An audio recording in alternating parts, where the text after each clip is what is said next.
It's really a marvelous pleasure for me to be here tonight on behalf of Peter Lawford's brother-in-law.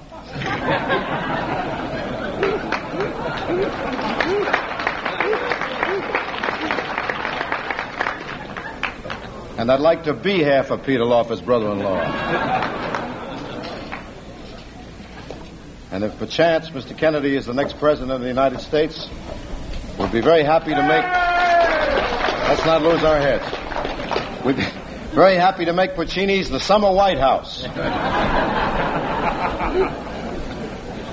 And it dawns on me that while I'm standing here, this close to Jack Kennedy, in this very hotel on the 8th floor, Vic Damone is sitting with Dick Nixon.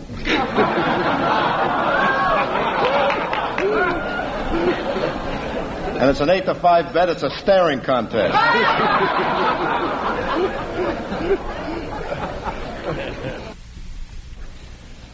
Our guest of honor is both a politician and a statesman. A politician is necessarily preoccupied with means. A statesman must also be concerned with ends. Jack Kennedy's brilliant record reflects an understanding of ends, of the high purposes to which a great democracy must dedicate itself. He combines this with a grasp of political tactics in a way which has won him the esteem of the American people. The Democratic Party is indeed fortunate to have leadership of such stature.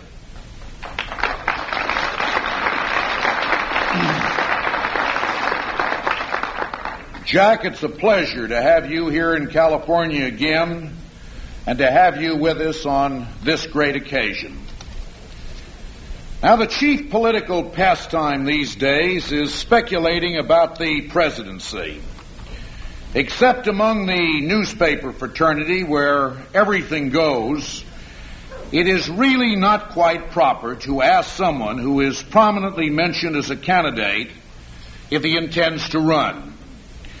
The interrogator is rarely that blunt. He uses the oblique approach. Who, he asks, do you think is out in front? Will so-and-so run? What do you think of Governor so-and-so and his chances? Now, Jack, I've watched you on television and I've read about your press conferences, and I don't know just exactly how you answer those questions. But I found the answer in one of the weekly stock market letters which dispense advice to investors.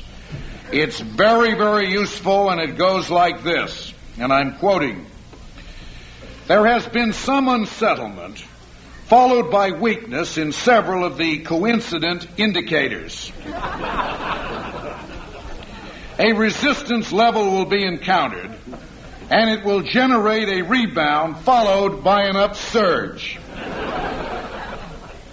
The upside potential will find a support area, and then the advance will be resumed." End of the quote. Anyone who can make anything out of that ought to hire himself out to our counterintelligence and be put to work working on breaking the Russian codes. And Senator Jack Kennedy, you're free to use that formula when I'm not using it.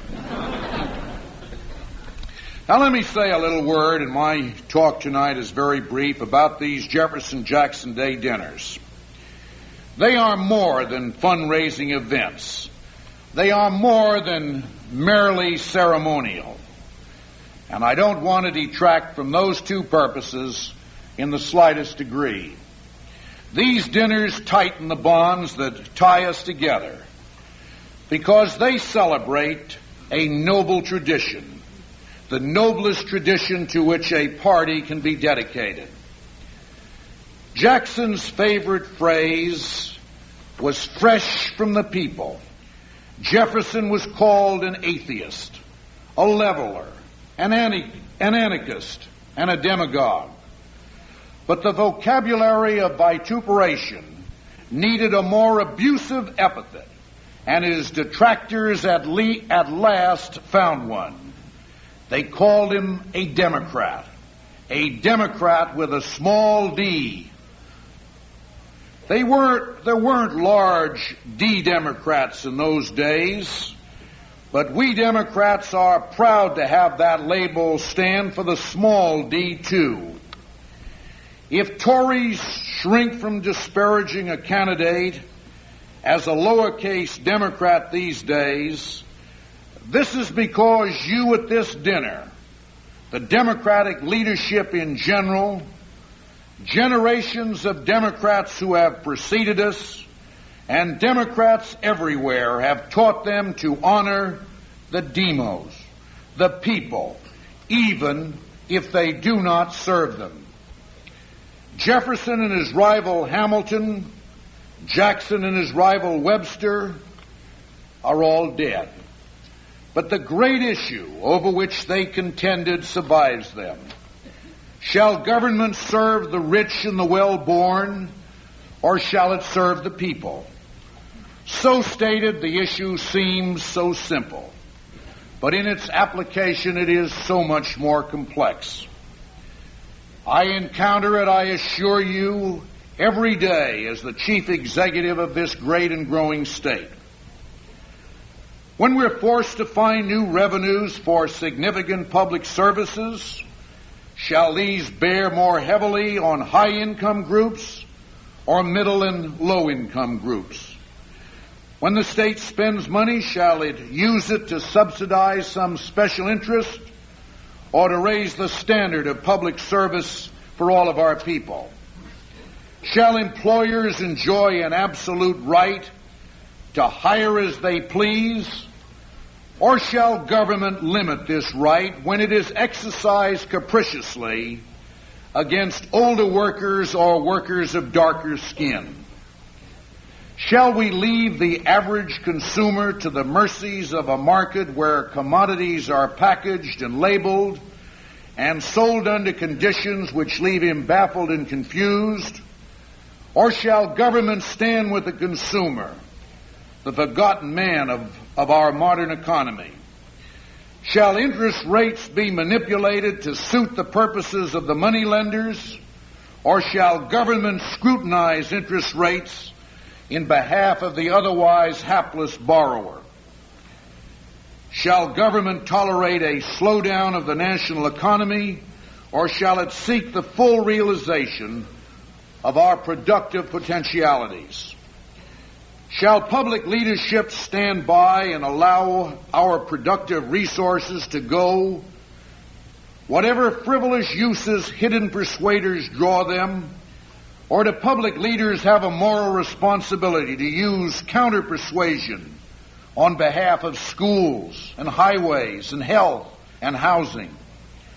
Shall we allow a chromium-plated materialism to be the principal apparent goal of our national life, or do we not have a responsibility to muster a new national conscience, a new sense of public purpose in the face of this challenge that we see all around us by the Soviet and by the scientific achievements that they've made? And two, do we not have to look at the rising expectations of hundreds of millions of people in the world?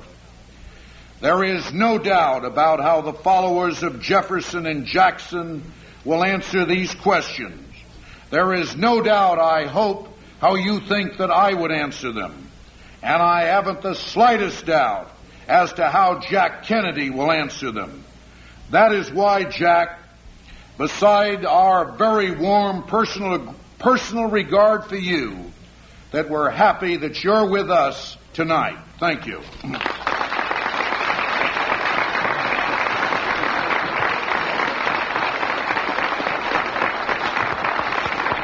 It is, as I indicated, an honor to introduce our feature speaker of the evening. The noted historian Arthur Schlesinger Jr. recently said, "It has been well said that the great natural resource of the Republican Party is money, and that the great natural resource of the Democratic Party is brains." The man who we have here to address us this evening personifies Schlesinger's description. Jack Kennedy has more than brains.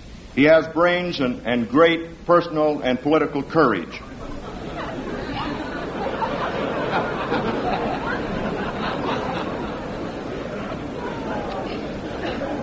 I would like to say that Jack Kennedy was elected to Congress at the age of 29 and went on, and incidentally, that was in the same year that Nixon was elected to Congress.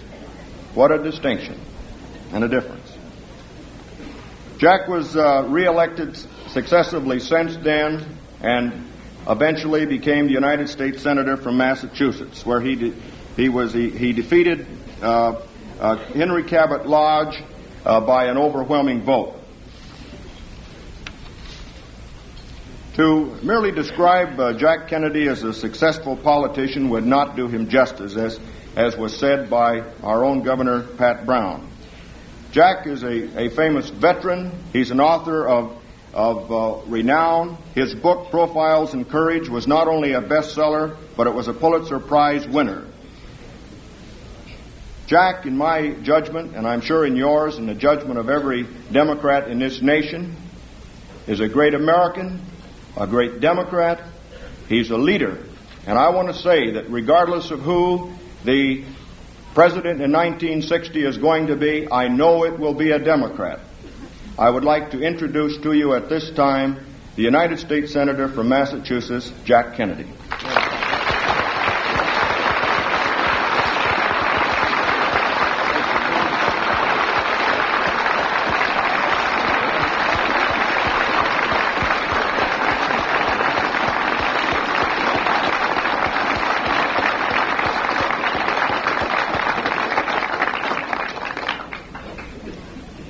Mr. Monell, Governor and Mrs. Brown, Mr. Harvey and Mr. Evans, Mr. Paul Zifrin, Mr. Sinatra, Mr. McLean, Mr. Martin, Mr. Saul, distinguished guests, ladies and gentlemen.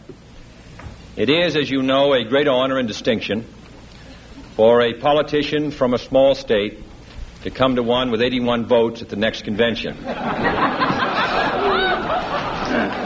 I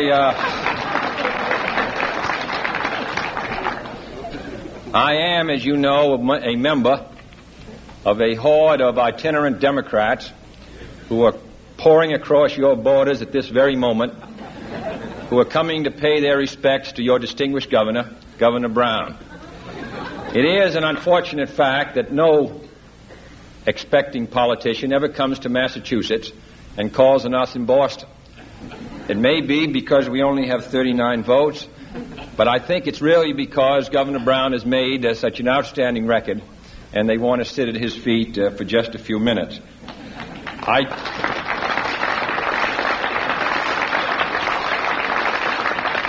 Actually, I did not come here seeking delegate support.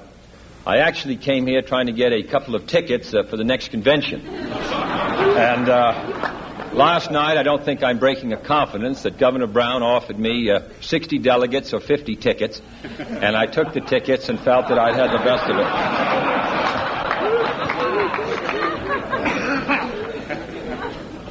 I have told Governor Brown on many occasions how fortunate he is to live here in the West, that he wouldn't possibly like it back east, that it's very unsatisfactory in many ways to live.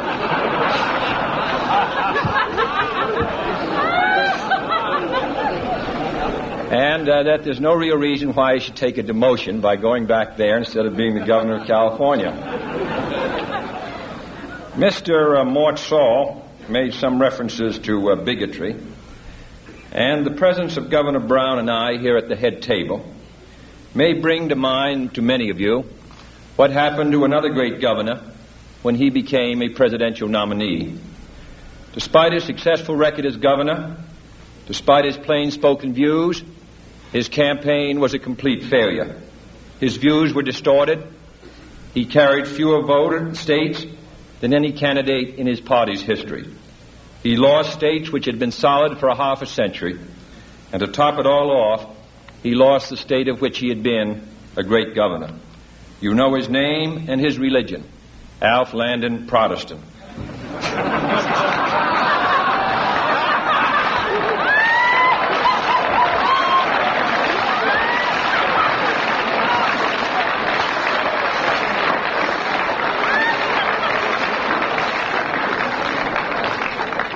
not prepared, however, to say that a Protestant should not be nominated in 1960. It is a great honor for us to come together tonight to pay tribute to Mr. Jefferson and Mr. Jackson. But we should realize that neither of them were wholly beloved in their own day. For example, one prominent Democrat is quoted as saying in 1824, "I feel much alarmed at the prospect of seeing General Jackson president. He is one of the most unfit men I know of for such a place. He has very little respect for the law. His passions are terrible. He is altogether a dangerous man." This was the statement of Thomas Jefferson.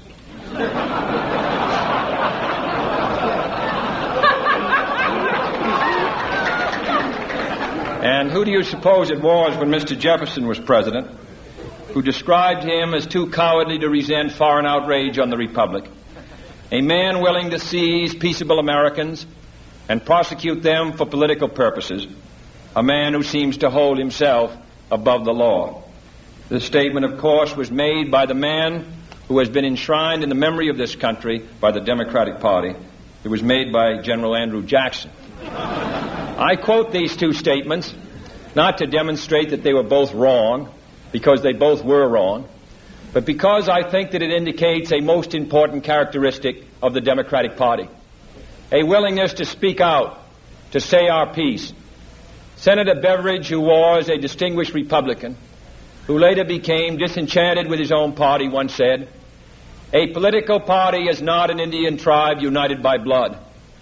It is a group of men and women who are joined together by a common aspiration for the future."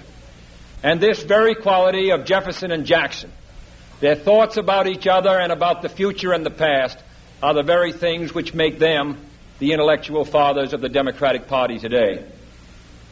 It seems to me that in the 1960 election, as Paul Zifrin said, that we should take into that election words which were spoken by Franklin Roosevelt in 1936 before 100,000 people as he stepped before them at Franklin Field to accept the nomination. Just before he was about to step out on the stage, and just before the curtain parted, while leaning on the arm of his son Jimmy, he slipped and fell. The Secret Service picked him up, the curtain parted, and he made one of his most confident and buoyant speeches. In that speech he said, "Governments can err. Presidents do make mistakes. But the immortal Dante tells us that divine justice weighs the sins of the cold-blooded and the sins of the warm-hearted in a different scale. Better the occasional faults of a government that lives in the spirit of charity than the consistent omissions of a government frozen in the ice of its own indifference." It seems to me in the United States in the last 7 years, we have come very close to a government frozen in the ice of its own indifference, and I do not look with pleasure upon going through another decade of it, and therefore I think this election is most important.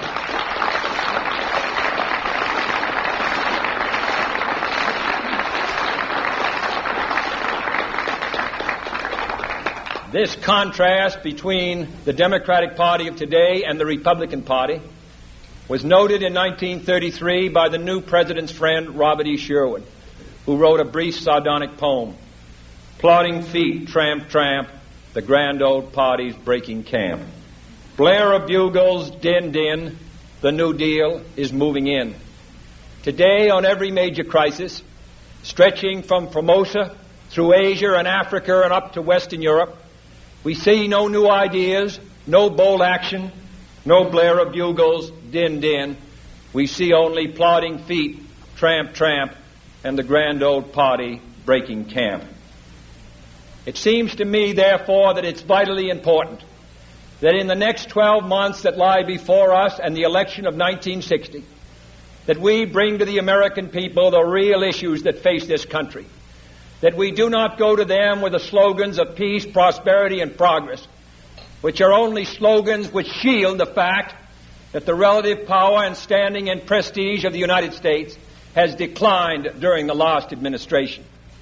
The fact of the matter is that the President and the administration that we pick in November of 1960, most likely history tells us, will be the President and the administration that will be reelected in November of 1964.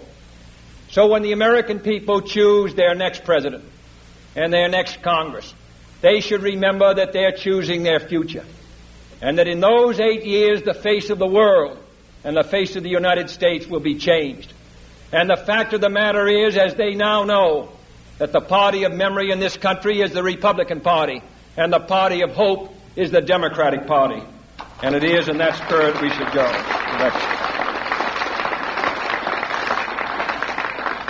The fact of the matter is that at the end of the second term of the next president, there will be 10 million more children in this country who are in need of a decent education. The fact of the matter is that this administration has not met this problem as well as the problems of outer space.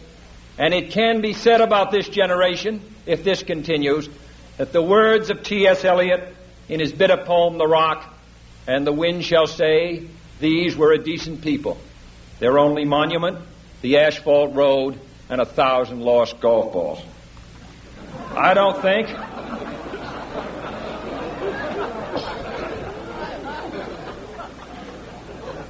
the fact of the matter is that during those same 8 years, the Soviet Union will also be moving ahead. By the year 1975, the Soviet Union will have a greater hydroelectric capacity than the United States. By the year 1985, the Soviet Union will be outproducing us if we continue at our present rate of growth and if they continue at theirs. By the year 2000, the confidence which Mr. Khrushchev showed during his trip to the United States may well give him control of the world. After he visited us and looked at us, he went to Peeping and said, the capitalistic system is a sick and dying and faltering horse that was about to collapse into the ground. I think his most alarming characteristic was his sense of the inevitability of the success of his system. Now, things do not happen, they're made to happen. I think this election is as important, in some ways more important, than the election of Roosevelt in 1932. Because in 1932, freedom in this country was at stake. In 1960 and in the next 40 years, freedom is going to be at stake all over the world.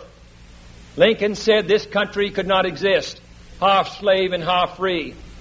This world cannot exist half slave and half free. And by the year 2000, we're going to know whether it's going to be free or slave.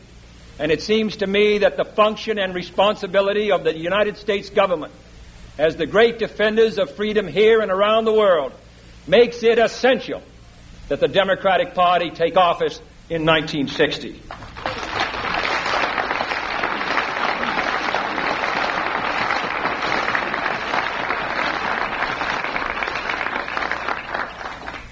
Finally, I would say that the real issue, it seems to me, perhaps even beyond the differences which separate us from the Republican Party, is our conception of the qualities of self-discipline and restraint, which are also part of the discipline of self-government. The fact of the matter is that we face in the next generation a hard, tough course for perhaps a generation or more. And the fact of the matter is that as a nation, we are in danger of going soft. We are in danger of losing our will to prevail and endure. We are in danger of forgetting our traditions.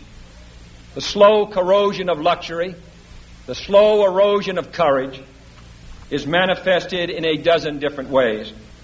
Nearly 1 out of every 2 Americans are turned down by the draft board today as physically, mentally, or morally unfit to bear arms. This is perhaps only one phase of a national decline. But the results of this one phase were tragically revealed during the Korean War. American prisoners of war stretching back to the Revolution, and most especially the Civil War, had a great tradition. And yet in Korea, nearly 1 out of 3 Americans collaborated with the enemy, and 1 out of 7 engaged in propaganda broadcasts or in spying on their fellows. It seems to me that we must recognize that if this country and the cause of freedom is going to survive around the world, if we're going to demonstrate that we follow the road to the future, that the communist system is as old as Egypt, that it is a backward and most harsh and restrictive system, that it seems to me that we must recognize the burden upon us all. I would say that communist atrocities in Korea accounted for some deaths. But 38% of American prisoners of war died in that struggle, and yet of 251 Turkish prisoners taken to war, not one died. And what was true of the Turks was true also of the Colombians. Not a country which most of us in South America feel to be very advanced. I would therefore say that the things which are happening to us in the last decade under this administration, the failure to set before this country its unfinished task, the failure to explain to the people the business that this country must engage in, not only here but around the world, it seems to me all this calls most basically and most importantly and significantly for a change in our national direction, a change in our national leadership. It seems to me that the next generation is going to face the hard test of whether a free society, with its range of alternatives, its individual freedoms, whether that system can successfully compete with the communist domination and its monolithic controls. Can a free society endure? Have we the nerve and the will? Can we carry through in an age where we will witness not only new breakthroughs in weapons of destruction, but also a race for mastery of the sky and the rain, the ocean and the tides, the far side of space, and the inside of men's minds? We and the Russians now have the power to destroy all of the world with one blow. And it is the great issues, it seems to me, in space and in this country and around the world, to which the Democratic Party must address itself during the next 12 months. During the Korean War, a young American was called out of the ranks by his Chinese captors.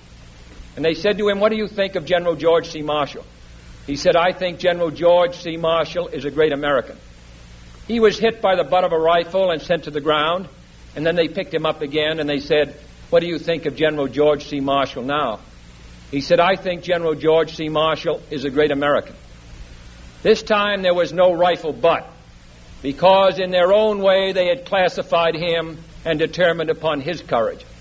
It seems to me, as individuals and as a nation, we also are going to be called out of the ranks in the next 10 years, and we too must give the same affirmative answer.